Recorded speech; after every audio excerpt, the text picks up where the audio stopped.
everyone and welcome back to my channel. And if this is your first time here, then hi, my name is Lauren. And on my channel, we mostly talk about anything luxury, but we also discuss lifestyle and beauty. So if you're interested in any of these topics, please consider subscribing to my channel and we'll get started with the video.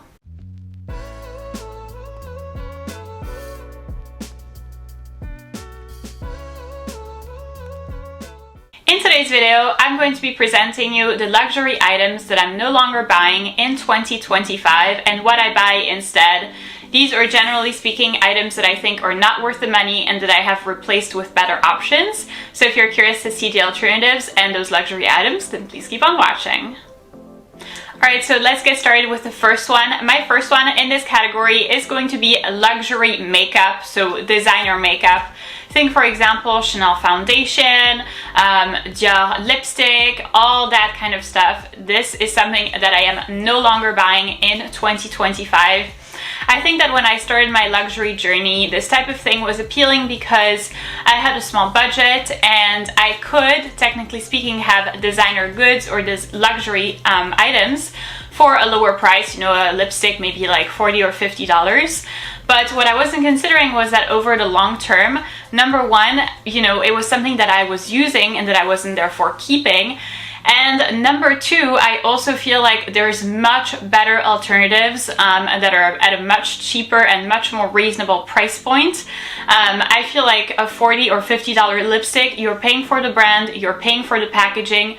Sure, it's really beautiful, and I still have like a Chanel lipstick that I keep, that I bought at the very start of my luxury journey, but I wouldn't buy this kind of stuff anymore. I feel like you can get away with like an NYX lipstick or with another like lip oil that is at a much more reasonable price point, and frankly, it is going to look the exact same. Truth be told, I actually don't buy makeup anymore as a whole because I actually receive items for free at my house.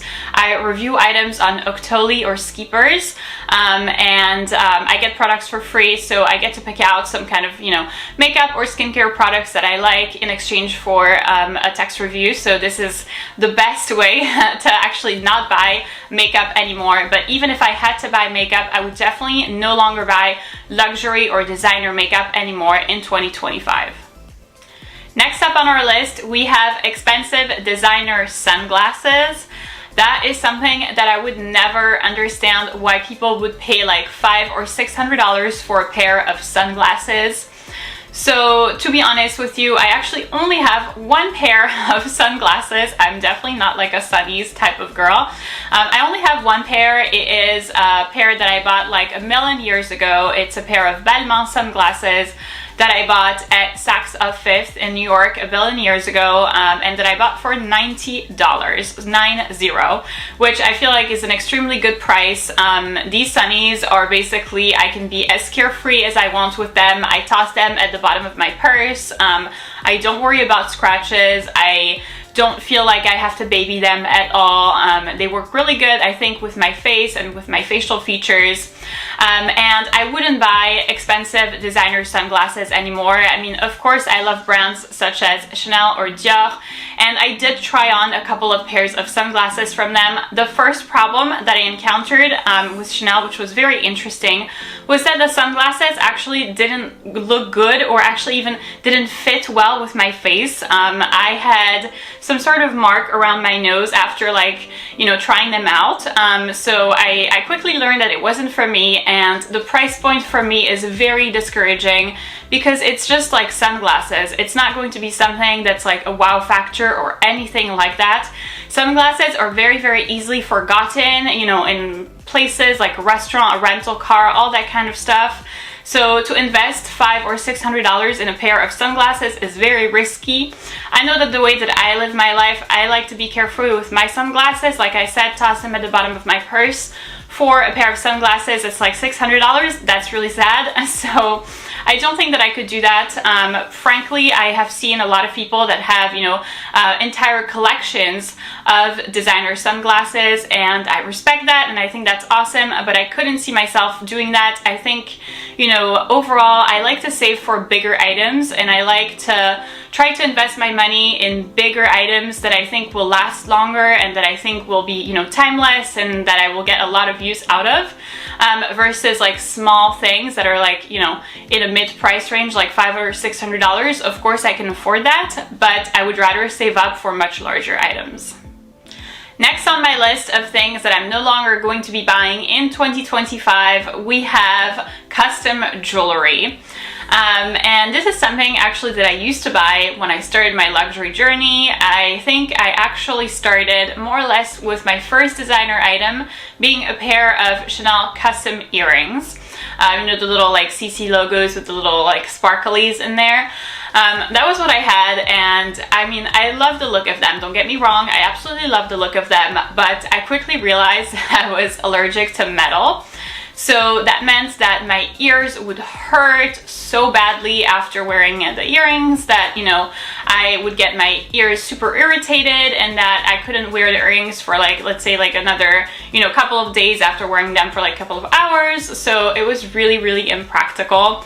Overall, I was still, you know, trying to wear them, and what ended up happening was that I wore them so much despite being hurt that actually the earrings got like really, really gross. They got like green, some of the sparklies came off, and this is why, like, yes, sure, they are affordable. I mean, I think, you know, we're at the price point of like $500 or $600 again, but you are not investing anything. There is no like investment or like long-term thing, because it basically isn't gold. It is something that's going to tarnish over time. It is something that is going to lose its sparklies, and quite frankly, you're still spending like $500 or $600 on this. So this is the type of thing that I would never buy anymore. I think that what I would replace this with in an ideal case scenario would be some Vicier or Cartier pieces. That would be my top choice. If this type of budget is too much, then I would recommend actually going for like a simple jewelry brand, for example Burke's.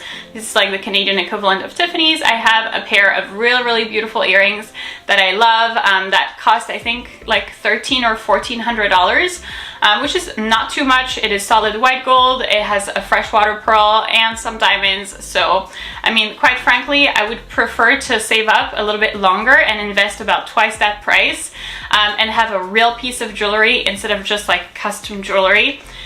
Next on our list, we have luxury skincare. That really is something that I feel, at least in my experience, is a total waste of money. So I have grown to be like a skincare addict. Lately, I don't use a lot of makeup. I actually only wear makeup for videos, pretty much. I don't even wear makeup on dates, just like mascara and lip balm, that's it.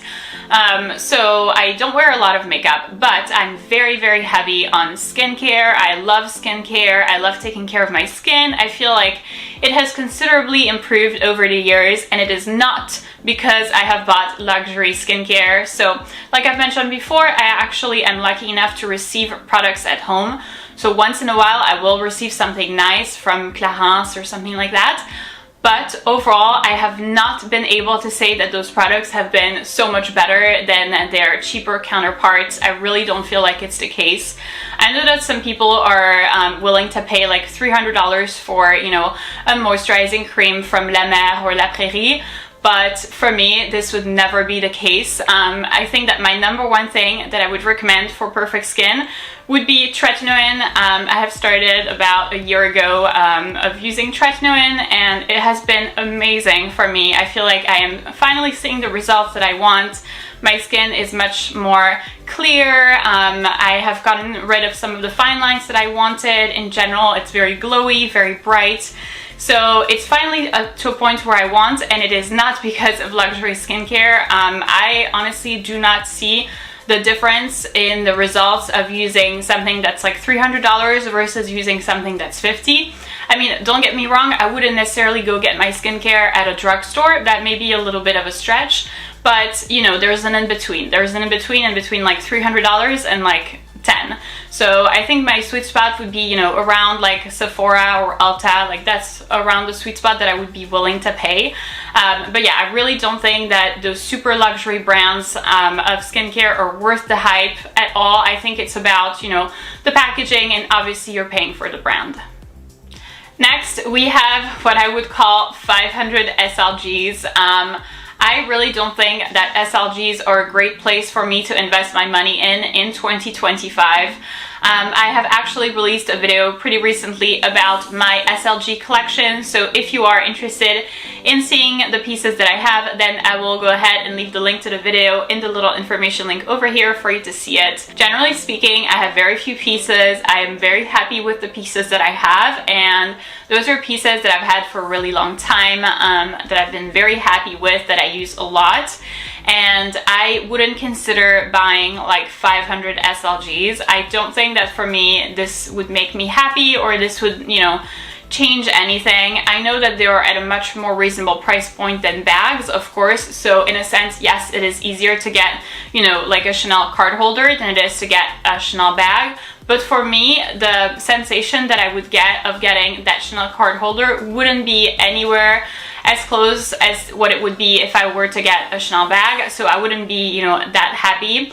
I think in general, I'm also very lazy, so I don't change out my SLGs that frequently. Maybe I will pick up my Chanel zippy coin purse for like big occasions if I know that I'll be, you know, opening my wallet at, I don't know, like Audemars Piguet or something like that, then yeah, 100% yes, of course, you know, I'll change out my old LV card holder. But other than that, I am really lazy, so I tend to have like 1 or 2 SLGs that are like on rotation all the time. So for me, investing a lot of money in SLGs is kind of a waste of money. To be honest, I don't really get it. I don't understand, you know, how or what it brings to have like 10 different card holders. At least I'm not the type of person that switches them out frequently enough to be able to justify that. I am very good at switching out handbags, and you know, I have a couple of bags that are on rotation depending on the season and depending on the occasion. But SLGs, that really is something that like I stick to 1 or 2. So for me, it would be a waste of money to continue buying SLGs in 2025. And lastly, the last thing that I would not be buying again in 2025 would be designer clothes. And I think there's a couple of reasons for that. The first one, and it's again about me being really lazy, I am very lazy about going to the dry cleaning, or very cheap about going to the dry cleaning. So I tend to stay away from clothes that say dry clean only.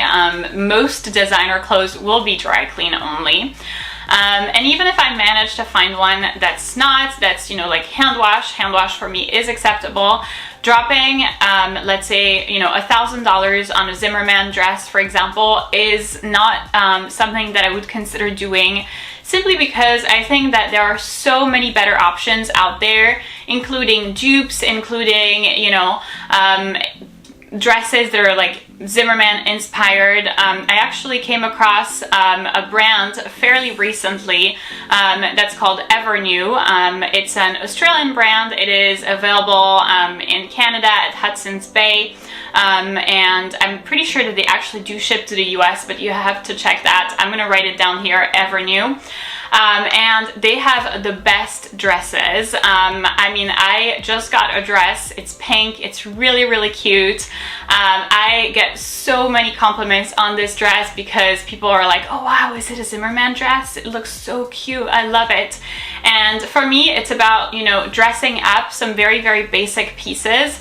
So I like to stay cheap with my clothes, and I like to, you know, kind of have dresses that are within, like, let's say $100 to $200 range, which is what Evernew is, and then dress it up with, like, you know, designer shoes, designer handbags, like all that type of stuff. So I like to stay simple when it comes to clothes, and I feel like for me, having, you know, a designer dress doesn't really make a difference. I actually do have one that I bought at the very, very beginning of my luxury journey. It is an Hervé Léger dress. It's burgundy. It's really beautiful. I still love it and I still wear it. But do I like it more than the $150 dress from Evernew? Probably not. So for me, buying designer clothes is a waste of money in 2025.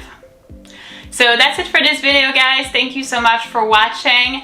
Please let me know in the comments down below if you'd like a video of what I consider to be good investments of money, because obviously those were the choices that I wouldn't go for, but there are still things that I would consider spending my money on in 2025. So please let me know if you want that video in the comments down below. If you like this video, please give it a big thumbs up, subscribe, and I'll see you in my next one.